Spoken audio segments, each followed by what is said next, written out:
Hi everyone, இந்த வீடியோல நம்ம பார்க்க போறது ஸ்டார்டர் சீரிஸோட முதல் ரெசிபி.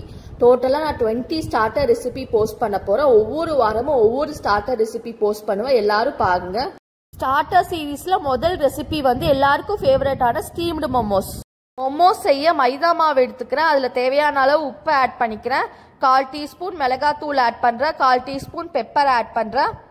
ஒரிஜினல் மோமோஸ் ரெசிபியில் வந்து மிளகாத்தூள் பெப்பரும் ஆட் பண்ண மாட்டாங்க. நான் வந்து வெளியிலேயே ஸ்பைசியாக வேணும் அப்படிங்கிறக்காக ஆட் பண்ணியிருக்கேன். உங்களுக்கு வேணான்னு ஸ்கிப் பண்ணிடுங்க. இந்த மாவில் தேவையான அளவு தண்ணி ஆட் பண்ணி சப்பாத்தி மாவு பதத்துக்கு பிசைஞ்சுக்கோங்க. இந்த மாவில் தேவையான அளவு எண்ணெய் ஊற்றி நல்லா பிசைஞ்சு 15 மினிட்ஸ் ஊற வைங்க. அதுக்கப்புறம் 2 பேக்கெட் பன்னீர் எடுத்து இந்த மாதிரி உதிரி உதிரியாக பண்ணி அதில் தேவையான அளவு உப்பு, 1/4 டீஸ்பூன் மிளகாத்தூள், 1/4 டீஸ்பூன் பெப்பர் ஆட் பண்ணிக்கோங்க. இது எல்லாத்தையும் நல்லா மிக்ஸ் பண்ணி வச்சுக்கோங்க.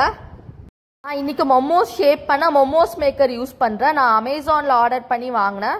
ஃபஸ்ட்டு மொமோஸ் மேக்கரில் எண்ணெய் தடவுங்க. அதுக்கப்புறம் மாவை வந்து நல்லா உருண்டை பண்ணி இந்த மாதிரி அதில் வச்சு அமுத்துங்க.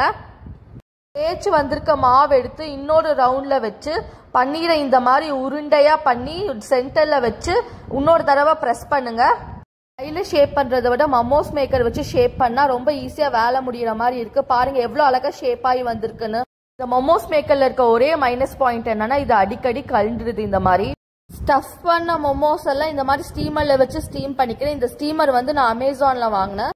இதுல யூஸ் பண்ணிருக்க பிளேட் வந்து ஸ்டீமர் கூடயே வந்துச்சு. நான் மினி இட்லிக்கு வந்து தனியா பிளேட் வாங்கி இதே ஸ்டீமர்ல மினி இட்லியும் பண்ணிக்கிறேன். இதுல புட்டு, இடியாப்பம் எல்லாமே பண்ணிக்கிறேன். அதனால இந்த ஸ்டீமர் எனக்கு ரொம்ப யூஸ்ஃபுல்லா இருக்கு. ஸ்டீம் பண்ணி எடுத்தா மொமோஸ் ரெடி ஆயிடுச்சு.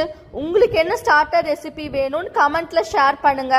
சேனல் பிடிச்சிருந்தா லைக் பண்ணுங்க, ஷேர் பண்ணுங்க, சப்ஸ்கிரைப் பண்ணுங்க. உங்களை அடுத்த வீடியோல பார்க்குறேன். பாய்.